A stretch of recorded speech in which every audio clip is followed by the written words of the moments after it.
It's the Austin Watson suspension reduced from 27 to 18 games by an arbitrator yesterday. Mac, I thought you brought up the great point. What is the message that this is sending? We're going to get you to expand on that in a couple of seconds. But, Brian, when you saw this yesterday, what went through your mind? I was appalled, and I'm going to talk more about it tomorrow night, but I'm still appalled. Doug?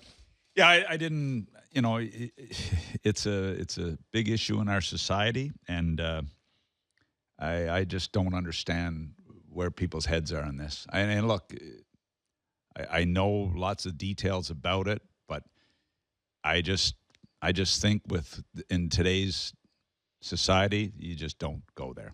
I don't understand why they would have even appealed this. Is this part and parcel of not having a very specific and hard domestic violence policy in the NHL? And perhaps does this usher one in? Well, I would hope that will be. I don't understand why it isn't there after the issue that went on in L.A. Foynoff. So, you know what? It's. I said my piece last night. I just disgusted with it.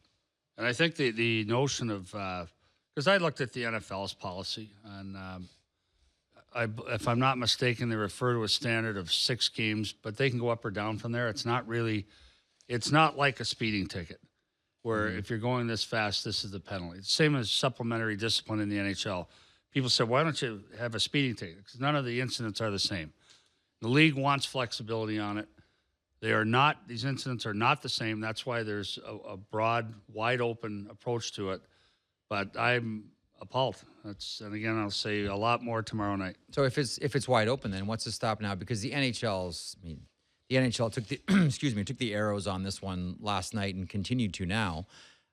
If this happens again, and hopefully it doesn't, but if it does, if you're the NHL, why don't you say, you know what, we'll throw 50 at them, knowing the appeal is going to come in and it's going to go lower. If I were doing this for the league, that would be my approach now. If that's the way it works, if we can't get the number right and it's going to be reduced by a third party, then we're going to increase the number. Mm-hmm. So we're going to get our number. We'll just do it the hard way. It sends a horrible message to kids, to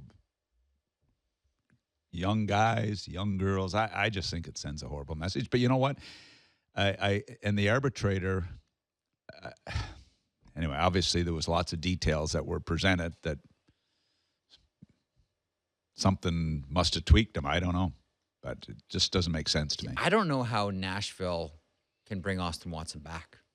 As harsh as that may sound.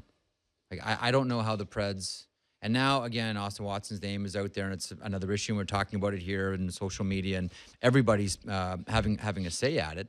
That's a tough player to bring back. Berkey and I know David Poile as well as anybody. This would not sit well with David Poile. No, this would not sit well. The incident, and David will back his players as good as anybody. But this is a situation where David Poile would, well, and every GM in the league would, I guess.